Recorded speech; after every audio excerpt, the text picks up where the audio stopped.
Sebelumnya, saya akan memperkenalkan diri terlebih dahulu. Assalamualaikum warahmatullahi wabarakatuh.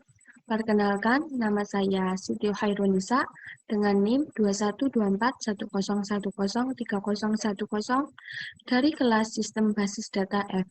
Saya di sini akan mempresentasikan atau menjelaskan hasil tugas saya, yaitu tentang mengidentifikasi sebuah relationship. Nah, untuk soal yang pertama, yaitu memberikan nama relationship. Nah, di sini sudah saya siapkan tabel antara entity satu dengan entity yang lainnya.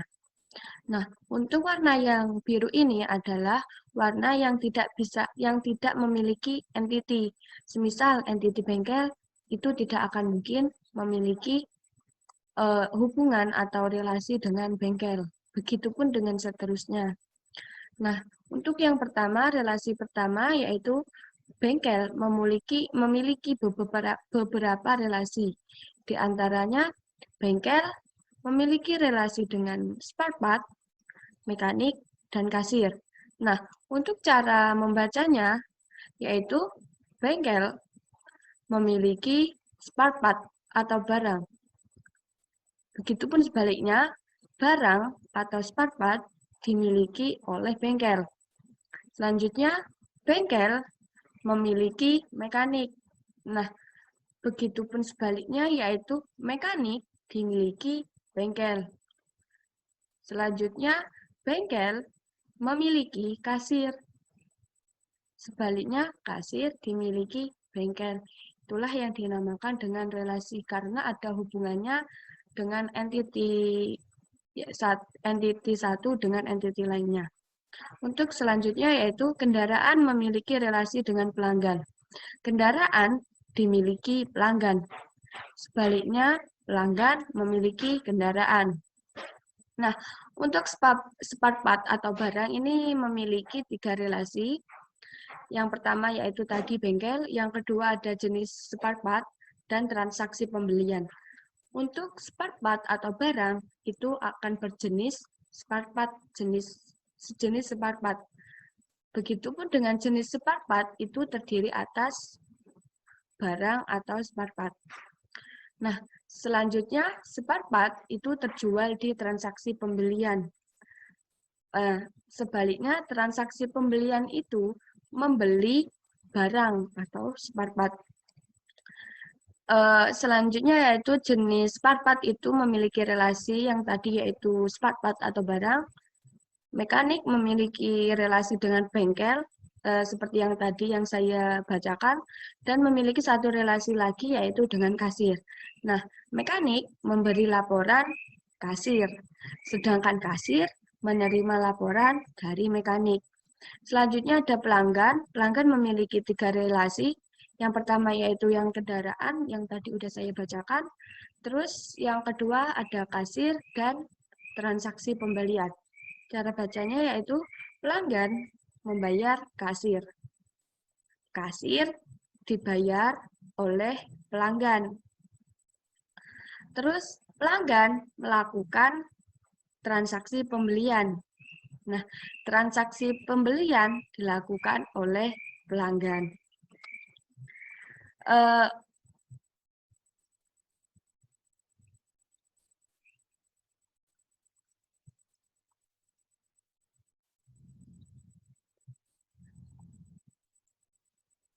Selanjutnya yaitu ada kasir. Kasir ini memiliki 3 relasi, yaitu yang tadi mekanik, pelanggan, dan transaksi pembelian.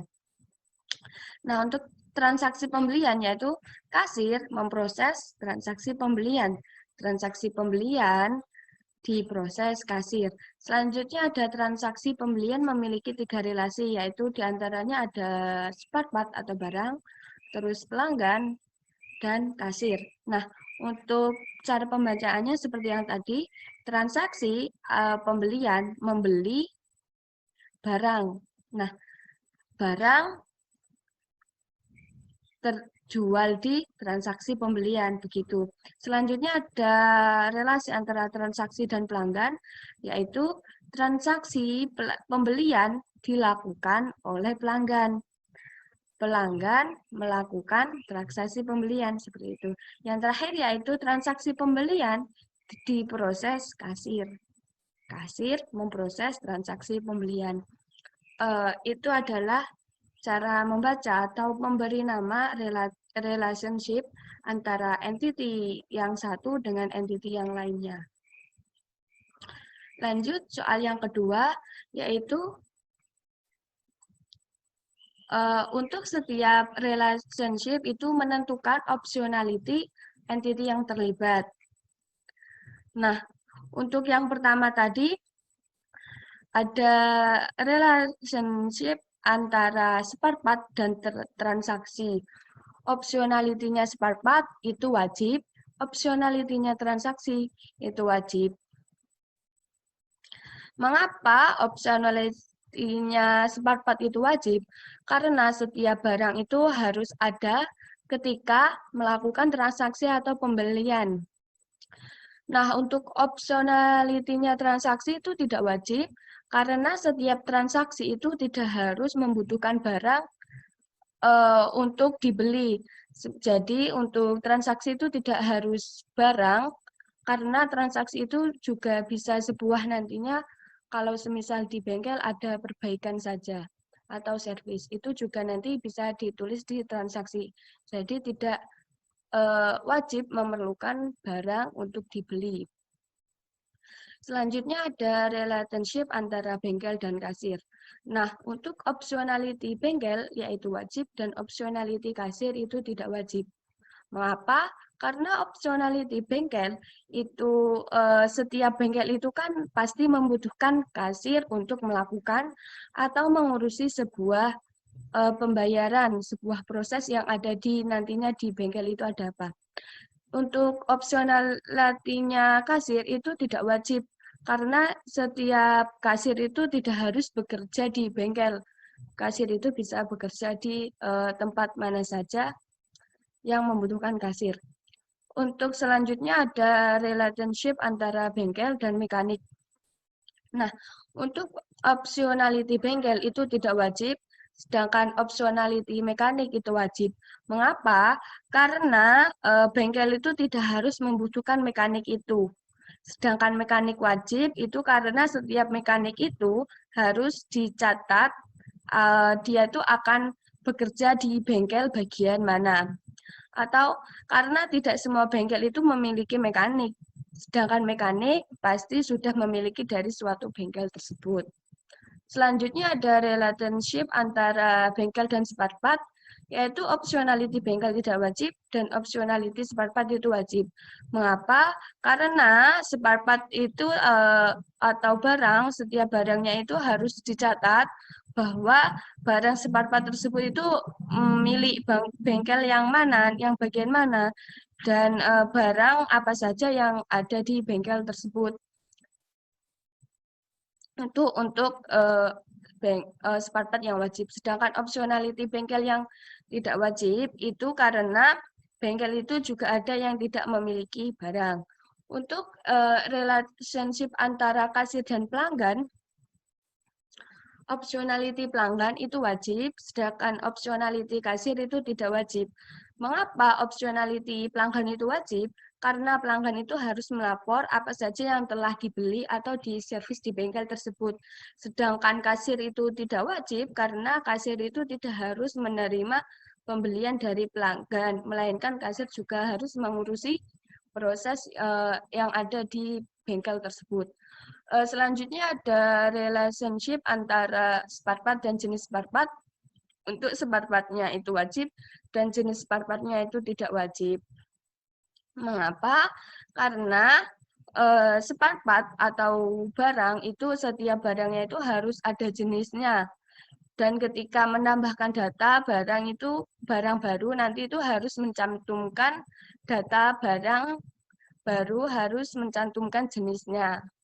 Nah, jadi kayak setiap barang itu harus mencatat apabila nanti ada penambahan barang baru di setiap jenisnya. Sedangkan jenis spare part itu tidak wajib karena jenis spare part atau barang itu tidak harus ada barangnya. Jadi jenis spare part itu memiliki jenis tetapi tidak wajib untuk memiliki barang tersebut. Nah, untuk selanjutnya yaitu ada relationship antara mekanik dan kasir. Optionality kasir itu wajib dan optionality mekanik itu tidak wajib. Mengapa optionality kasir itu wajib? Karena kasir itu wajib menerima laporan dari pembelian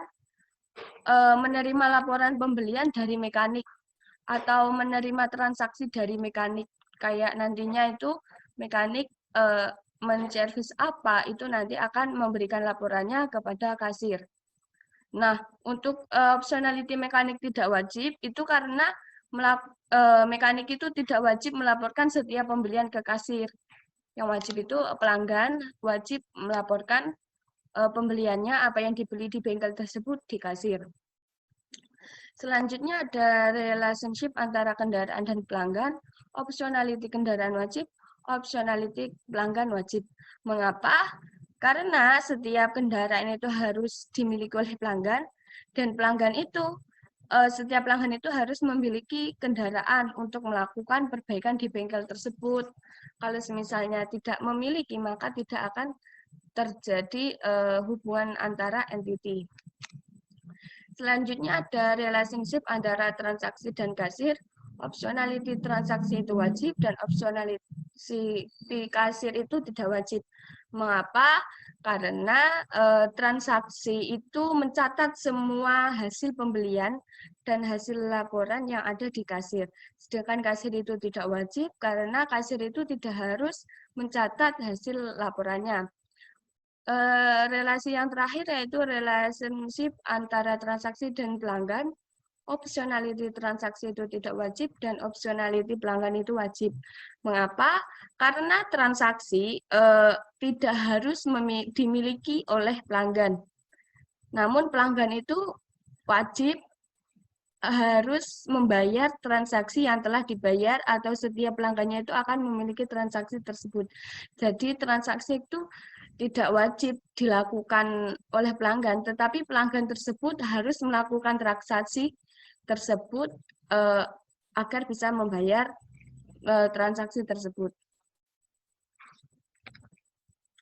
Intinya di sini transaksi itu tidak wajib mencatat untuk pelanggannya, tetapi pelanggan itu harus melakukan transaksi.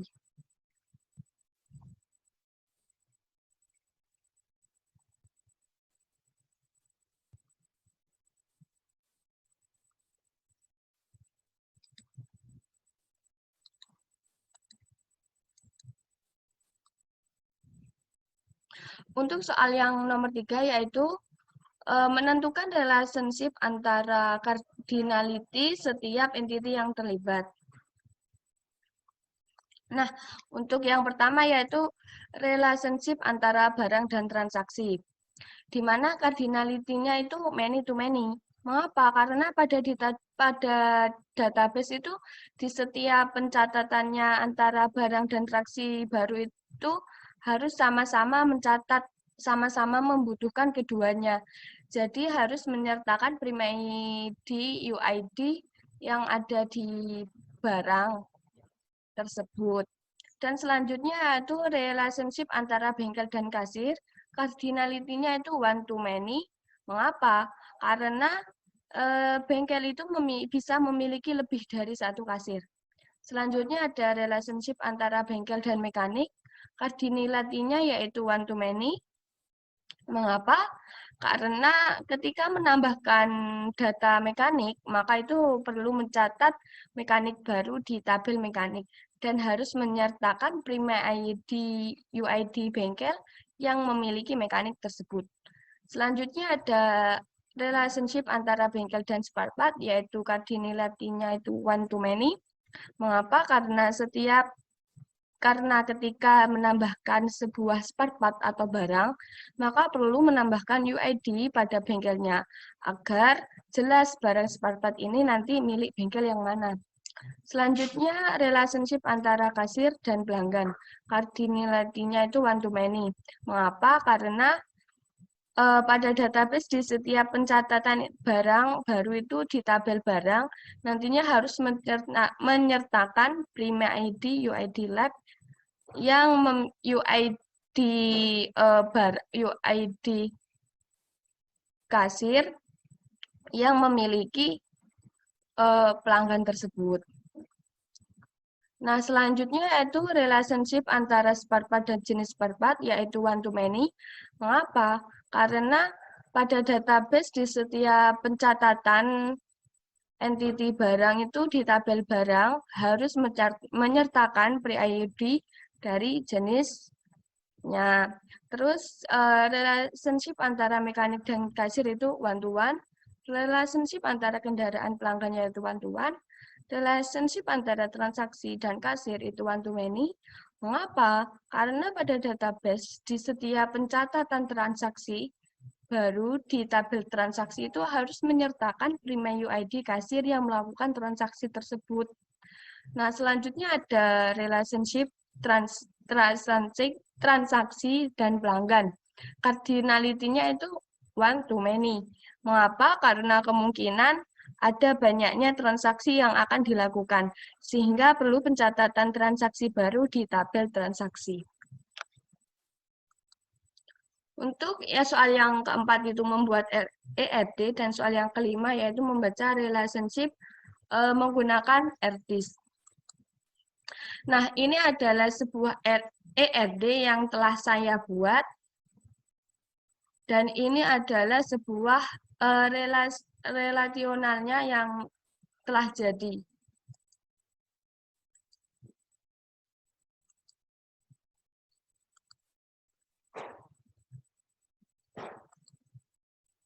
Nah, untuk yang pertama yaitu spare part itu memiliki 3 relasi, yaitu dengan bengkel, dengan jenis spare part, dan dengan transaksi. Nah, untuk yang garis penuh ini adalah wajib dan garis putus-putus adalah tidak wajib. Nah, spare part ini dimiliki oleh bengkel, sedangkan bengkel memiliki spare part yang tadi. Terus di spare part ini memiliki primary key dan unique identifier. Memiliki 3 entity, ada 4 entity, kode part, nama barang, harga, keterangan. Untuk yang lingkaran ini adalah tidak wajib atau tidak wajib harus diisi. Sedangkan ini nanti waktu menginput itu harus wajib mengisi. Setiap barang dimiliki oleh bengkel. Begitupun dengan bengkel, setiap bengkel itu memiliki barang. Nah, setiap barang berjeniskan jenis barang. Terus jenis barang atau barang itu terdiri atas barangnya. Spare part atau barang itu terjual di transaksi pembelian. Sedangkan transaksi pembelian ini membeli barang.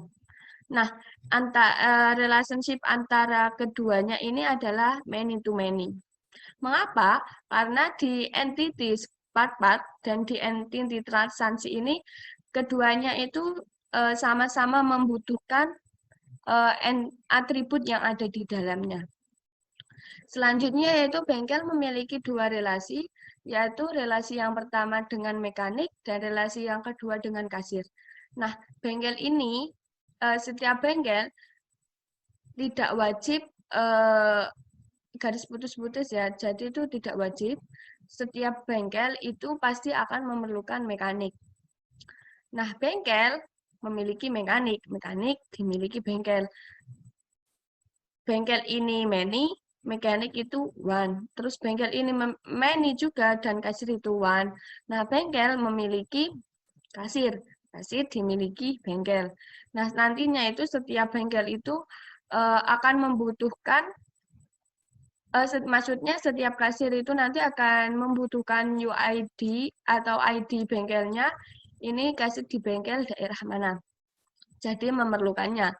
Sedangkan selanjutnya yaitu ada mekanik dengan kasir one to one. Mekanik itu menerima laporan dan kasir itu memberi laporan. Setiap mekanik wajib menerima laporan dan kasir tidak wajib atau setiap mekanik itu wajib menerima ini maaf ya ini keliru seharusnya setiap mekanik itu wajib memberi laporan kepada kasir sedangkan kasir itu eh, tidak wajib menerima laporan dari mekanik.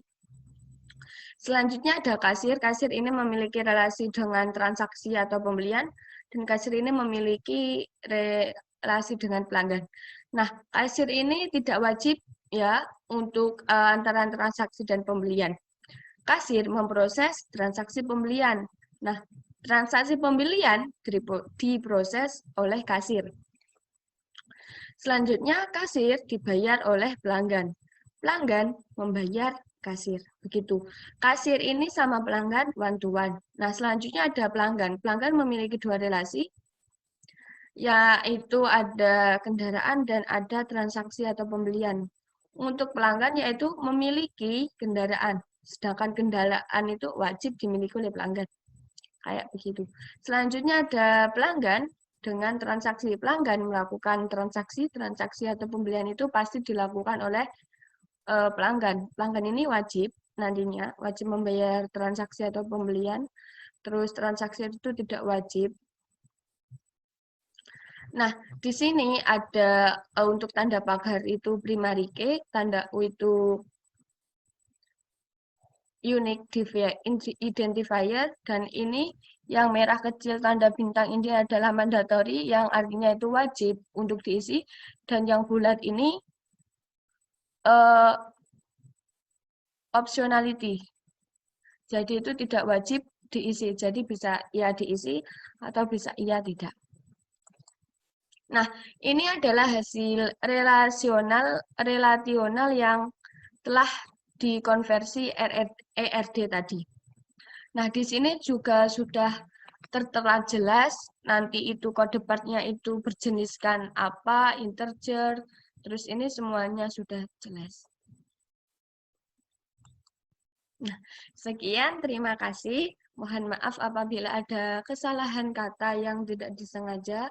Wassalamualaikum warahmatullahi wabarakatuh.